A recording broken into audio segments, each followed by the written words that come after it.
जितना अडानी अंबानी का अधिकार है, सरकार इस बात को याद रखे। ये हमारी जमीन है, आपने जो तय किया बहुत अच्छी बात है, लेकिन मैं आपको ईमानदार से कहता हूं, अगर आप चाहते हो लड़ाई लड़ी जाए तो 1 लाख घर है यहाँ, एक घर से एक आदमी तैयार हो जाओ, सरकार की जमीन खींच लेंगे, अपनी एक की जमीन नहीं देंगे सरकार को। सरकार याद रखे, हम आजाद भारत में गुलाम हैं, हम गुलाम नहीं हैं। वो जानते हैं गरीब और कमजोर वर्ग के लोग रहते हैं, और उनकी असल लड़ाई क्या है। किसी भी देश को अगर कब्जा करना हो, किसी भी देश को गुलाम बनाना हो, तो उस देश की 2 चीजों पे कब्जा करना पड़ता है। पहला, उस देश का बिजनेस। याद करो, जब अंग्रेज यहाँ आए तलवार लेके नहीं आए, बंदूक लेके नहीं आए, ईस्ट इंडिया कंपनी के रूप में एक बिजनेस की कंपनी यहाँ लेके आए और धीरे धीरे पूरे देश पे कब्जा कर लिया। और एक समय ऐसा आया कि हम अंग्रेजों के गुलाम हो गए। ये जो आज सरकार में बैठे हैं, ये अंग्रेजों के पिट्ठू हैं, ये इजराइल से चलते हैं। मैं इनको बहुत अच्छी तरह जानता हूं कि इनका बाप कौन है। आप याद करो, अडानी अंबानी नहीं है, वो दोबारा से ईस्ट इंडिया कंपनी लेके आए अडानी के रूप में। अडानी के रूप में देश का सारा व्यापार वो अडानी को सौंप देंगे। एक दिन ऐसा आएगा, ये लड़ाई है। आपके पास जो दुकानें खड़ी हैं, आप पे जो रोजगार है, चाहे चमड़े का हो, चाहे जरी का हो, चाहे किसी और चीज का हो, वो आपसे आपका रोजगार छीनना चाहते हैं, किसानों से उनकी जमीन छीनना चाहते हैं, नौजवानों से उनकी नौकरी छीनना चाहते हैं, वो आपसे आगे बढ़ने का हक छीनना चाहते हैं। क्योंकि अगर आप अपने पैरों पे खड़े रहे तो उनकी गुलामी स्वीकार नहीं करोगे। अडानी अंबानी नहीं है, याद करो, ये अडानी नहीं है, ये इस देश की गुलामी की पहली तस्वीर है। एक दिन ऐसा आएगा, आपकी सारी दुकानें, क्योंकि जीएसटी लग गई है, आपकी सारी दुकानें बंद हो जाएगी और आपकी दुकानों की जगह बड़े बड़े शॉपिंग मॉल बनेंगे। सुई से लेके और गाड़ी तक उस शॉपिंग मॉल में बिकेगी। और जिस दिन वो शॉपिंग मॉल एक दिन के लिए बंद होगा, आप रोटी रोटी को तरस जाओगे, आपको पीने के लिए पानी नहीं मिलेगा, बच्चों के लिए दूध नहीं मिलेगा। ये एक षड्यंत्र है। दूसरा तरीका ये है देश को कब्जा करने का कि उस देश की सेना पे कब्जा कर लो। इन्होंने अग्निवीर योजना लाके देश की सेना के हौसले कमजोर किए, और इन्होंने अग्निवीर योजना लाके जो समर्पण था राष्ट्रभक्ति का नौजवानों में, उसको कमजोर किया।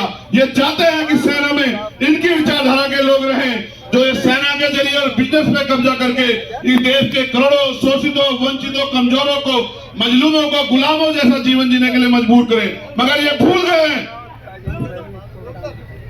कि जब फिरौन पैदा होते हैं तो हजरत मूसा भी पैदा होते हैं। ये बाबा साहब अम्बेडकर का देश है, इनको नहीं पता। ये फूले साहू का देश है, ये महाराज शिवाजी का देश है, इनको नहीं पता है। हम अपने मरते मिट जाएंगे, अपने खून के एक बूंद चुका देंगे, अपनी जमीन का एक ही हिस्सा अडानी को, सरकार को दे देंगे।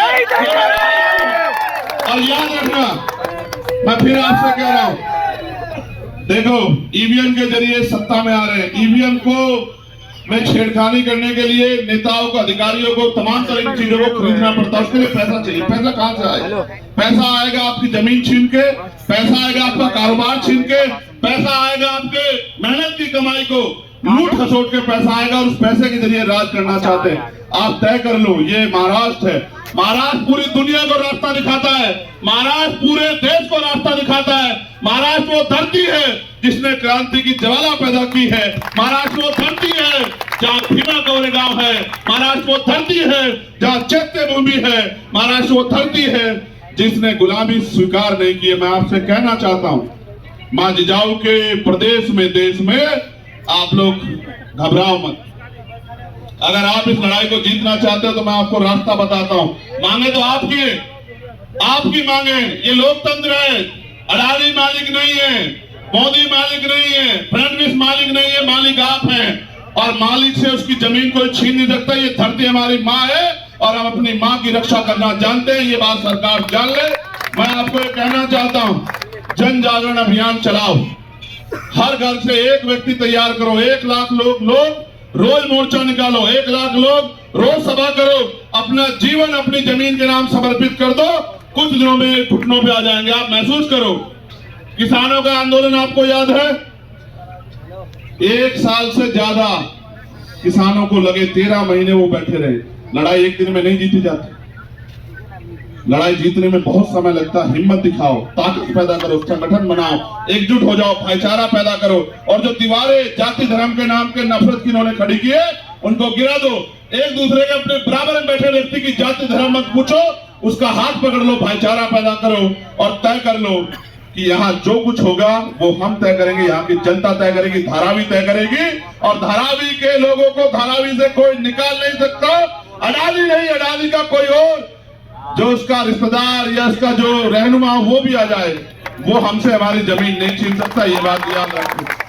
मैं फिर आपसे कह रहा हूँ, वो जो न्यूज चैनल रोज नफरत फैलाते हैं, वो जो एंकर बैठे हैं बेचारे मजबूरी में अपना पेट पालने के लिए, वो जो उनके इशारे पे काम करते हैं, उनका एक मकसद ये है, वो किसका काम करते हैं? जनता का तो करते नहीं, जनता के मुद्दों को तो उठाते नहीं। वो मोदी जी का प्रचार करते हैं, वो भाजपा का प्रचार करते हैं, वो विपक्ष को गालियां देते हैं, वो विपक्ष को डराने का काम करते हैं। उनका एकमात्र एजेंडा ये है कि इस देश के मूलभूत सवाल दूर हो जाएं। अगर आप अपनी जमीन बचाना चाहते हो तो मैं स्पेशली उनको कहूंगा जिन्होंने नीले पटके पहन रखे हैं, घर घर निकलो, हर घर से सूची बनाओ, एक आदमी तैयार करो, और अगले 3 दिन में 1 लाख लोगों का मोर्चा रोज लगना चाहिए। कभी इस गली में, कभी उस गली में, कभी उस क्षेत्र में, कभी उस क्षेत्र में, रोज आपका मार्च होना चाहिए। आपके घर से बढ़ के, आपकी जमीन से बढ़ के आपके लिए कुछ नहीं होना चाहिए। 4 दिन में अडानी जैसे लोग घुटनों पे आ जाएंगे। और एक और बात, अगर कोई हमारी जमीन छीनने का प्रयास करेगा तो हम भी उसको नहीं छोड़ेंगे। जितने प्रोजेक्ट अडानी के यहाँ चल रहे हैं उन सब पे कब्जा कर लो जाके। वो हमारी जमीन छीनेंगे, हम उनकी जमीन नहीं छोड़ेंगे। फिर मैं कह रहा हूं आपको, अडानी पैसा कहां से लाता है आपको पता है?